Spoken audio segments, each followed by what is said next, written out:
ইয়া আইয়ুহান নাসু উবুদু রাব্বাকুমুল্লাযী খালাকাকুম ওয়াল্লাযীনা মিন ক্বাবলিকুম লাআল্লাকুম তাত্তাকুন। খেয়াল করতে হবে, আল্লাহ বলছেন ইয়া আইয়ুহান নাস, হে মানুষ সম্প্রদায়।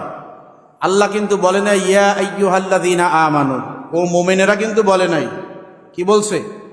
হে মানুষ সম্প্রদায়, উবুদু, তোমরা গোলামি করো, ইবাদত করো। কার করবা? কয় রব্বাকুম, তোমার প্রভুর, যে তোমাকে লালন পালন করে, যে তোমাকে দেখভাল করে, তোমাকে সব কিছু থেকে হেফাজত করে, সেই রবের গোলামি করবা। কেন করবা? কয় আল্লাযী খালাকাকুম, কেননা তিনি তোমাকে সৃষ্টি করেছেন। শুধু তোমাকে সৃষ্টি করে নাই, ওয়াল্লাযীনা মিন ক্বাবলিকুম, তোমার পূর্বপুরুষ যারা আছে এদেরকেও ওই আল্লাহই সৃষ্টি করছে। এই জন্য ইবাদত করবা কার? জোরে বলতে হবে কার?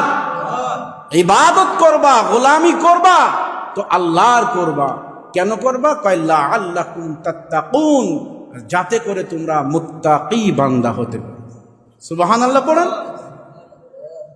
তাহলে প্রত্যেকটা বিষয়, প্রত্যেকটা জিনিস আবিষ্কারের পিছনে একটা উদ্দেশ্য থাকে। আল্লাহ মানুষ বানাইলেন একটা উদ্দেশ্য নিয়ে। সেই উদ্দেশ্যটা কি? আল্লাহ কোরআনে কারিমে বলেন, মা খালাকাতুল জিন্না ওয়াল ইনস ইল্লা লিয়াবুদুন।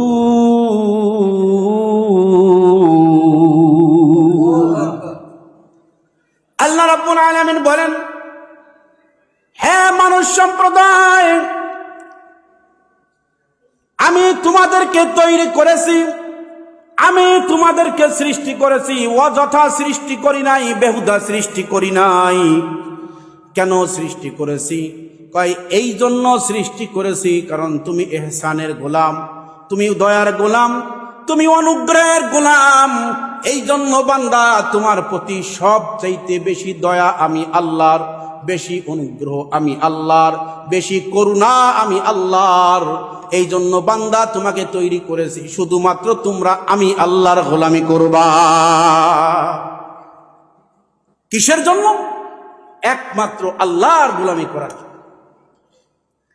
আমি আপনি ফজরের নামাজে দাঁড়াই, নামাজের মধ্যে দাঁড়াইয়া সূরাতুল ফাতিহার একটা আয়াত পড়ি, আল্লাহর কাছে বারবার অ্যাপ্লিকেশন জমা দেই, আল্লাহর কাছে বারবার অনুগ্রহের কথা বলি।